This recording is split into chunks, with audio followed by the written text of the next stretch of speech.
जय माँ कोड़ियार, जय सिया राम। कैसे हैं आप लोग? मैं पथिक द ट्रैवलर अपनी यूट्यूब चैनल में आपका हार्दिक स्वागत करता हूँ।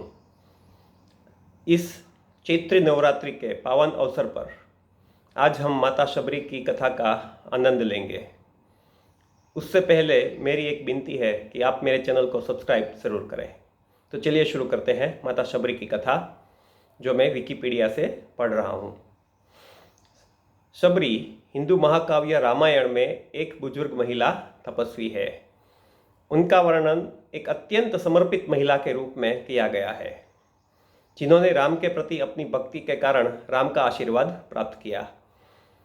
माता शबरी नवोदा भक्ति में एक आदर्श उदाहरण, केस स्टडी भी मानी जाती है, क्योंकि उन्होंने एक साथ सारी की सारी जो 9 प्रकार की भक्ति है, 9 टाइप्स ऑफ डिवोशन, वो एक साथ उन्होंने निभाई थी, एक साथ प्रैक्टिस की थी। तो चलिए ऐसे भक्त जो भगवान को भी महान बना दे, ऐसे भक्त की कथा का आनंद लेते हैं। शबरी एक गांव की महिला थी। कृष्णदत्त के अनुसार वह ज्ञान की खोजी थी और धर्म का अर्थ जानना चाहती थी। कई दिनों की यात्रा के बाद वह ऋष्यमुख पर्वत की तलहटी में ऋषि मतंग से मिली। उन्होंने उन्हें गुरु के रूप में स्वीकार किया और कई वर्षों तक भक्तिपूर्वक उनकी सेवा की। जब मतंग मरने वाले थे, तब शबरी, जो अब बुजुर्ग हो चुकी थी, ने कहा कि जीवन भर उनकी सेवा करने के बाद अब वह अपने लिए उसी शांति के निवास तक पहुंचना चाहती है जहां मतंग पहुंचे थे। ऋषि ने उत्तर दिया कि यदि वह सेवा करेगी तो भगवान राम उसे दर्शन देंगे। उन्होंने उससे राम के आगमन की प्रतीक्षा करने को कहा। फिर कमल मुद्रा में बैठे हुए ऋषि ने महासमाधि प्राप्त की। अपने गुरु की सलाह मानकर माता शबरी ने भगवान राम के आने की प्रतीक्षा की। शबरी हर दिन छड़ी की मदद से अपने आश्रम के बाहर जाती थी और राम के लिए जामुन तोड़ती थी। वह एक को तोड़ती, उसका स्वाद लेती, उसे चखती। यदि वह मीठा होता तो कड़वे को त्याग कर अपनी टोकरी में रख लेती। मतलब अगर फल मीठा होता तो वो अपनी टोकरी में रख देती, अगर कड़वा होता तो उसे फेंक देती। वह राम को अच्छे जामुन देना चाहती थी। कुछ जगह बेर लिखा है, कुछ जगह जामुन लिखा है, उससे कोई फर्क नहीं पड़ता। स्वाद तो यहाँ भक्ति का है, फल का नहीं है। वह नहीं जानती थी कि प्रसाद चखना नहीं चाहिए। देखिए, ये भक्ति में एक ऐसा प्रेम का कितना महत्व है कि भक्ति के नियम नहीं जानते होने के बावजूद भी भगवान ने उस भक्ति को स्वीकार किया। इस प्रकार कुछ जामुन इकट्ठा करके शबरी आश्रम में लौट आती और राम के आगमन का बेसब्री से इंतजार करती। अब जिस प्रेम से वे बेर चख के या जामुन चख के रख रही थी अपनी टोकरी में, और जिस डिवोशन से, जिस प्रामाणिकता से, जिस प्रेम से वो भगवान का इंतजार कर रही थी, भगवान का न आने का तो प्रश्न होता ही नहीं था।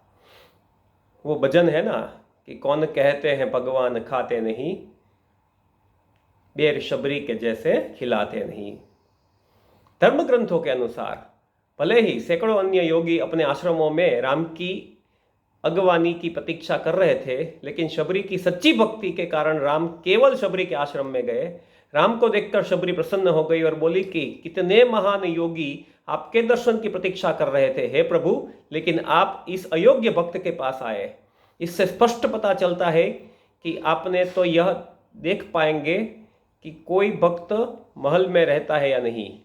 विनम्र कुटिया या चाहे विद्वान हो या अज्ञानी, माता शबरी ने भगवान से कहा कि कई महाज्ञानी, महाभक्त, महायोगी आपका इंतजार कर रहे हैं, फिर भी आप मेरी कुटिया में आए। मेरा तो जन्म भी कोई ऐसा कोई बड़ी ज्ञानी कोई कुल में नहीं हुआ है, पर आप सिर्फ मेरा प्रेम देखकर आए। और इससे ये साबित होता है कि भगवान सिर्फ प्रेम देखते हैं, न ज्ञान देखते हैं, न और कुछ देखते हैं, ना जाति देखते हैं, ना रंग देखते हैं। आप केवल सच्ची भक्ति देखेंगे। मेरे पास अपने दिल के अलावा देने के लिए कुछ भी नहीं है। लेकिन यहाँ कुछ जामुन है, यह आपको प्रसन्न करे मेरे प्रभु। शबरी ने वे फल अर्पित किए जो उसने सावधानी से एकत्र किए थे। जैसे ही राम ने उन्हें चखा, लक्ष्मण ने चिंता जताई कि शबरी ने पहले से ही उन्हें चख लिया है और इसलिए वे खाने योग्य नहीं है। इस पर राम ने जवाब दिया लक्ष्मण को, उन्होंने कई प्रकार के भोजन का स्वाद चखा है, लेकिन इतनी भक्ति के साथ चढ़ाए गए इन जामुनों की तुलना में वे भोजन कुछ भी नहीं होते थे, कुछ भी नहीं थे। आप उन्हें चखेंगे तभी आपको पता चलेगा। मतलब राम ने लक्ष्मण को भी बोला कि आप भी चखो, तब आपको पता चलेगा कि जो भक्ति से मीठे लदे हुए बेर है या जो जामुन है उनका स्वाद क्या होता है। जो कोई भी फल, पत्ती, फूल चढ़ाता है या प्यार से थोड़ा पानी, मैं इसे बड़े आनंद से ग्रहण करता हूँ।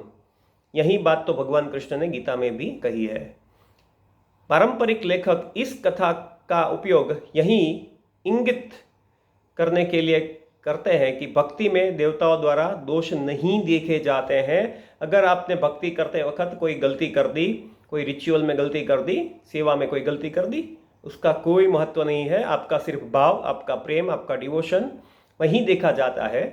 भगवान को आपके रिचुअल से ज़्यादा फर्क नहीं पड़ता है, या तो मैं कहूँ बिल्कुल फर्क नहीं पड़ता है। शबरी की भक्ति से प्रसन्न होकर राम ने उसे अपने दर्शन का आशीर्वाद दिया।